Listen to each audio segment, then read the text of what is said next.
కాబట్టి పైనాపిల్ని అధిక బరువు ఉన్నవారు, షుగర్ వ్యాధి ఉన్నవారు, కొవ్వు కరగాలనుకునేవారు, మరి అట్లాగే కొలెస్ట్రాల్, ట్రైగ్లిజరైడ్స్ లాంటివి తగ్గాలనుకునేవారు కూడా, ఊబకాయం, భారీ ఊబకాయం ఉన్నవారు కూడా అందరూ వాడుకోవచ్చు.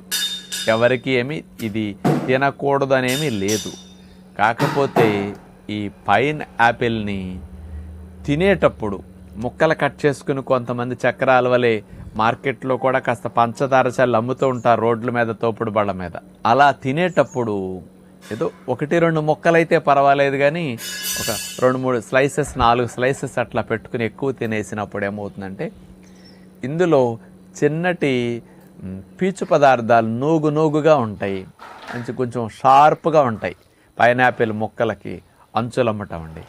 అవి నాలిక పైన, అంగుటు పైన కాస్త గుచ్చి నాలిక, అంగుటు భాగం పొక్కి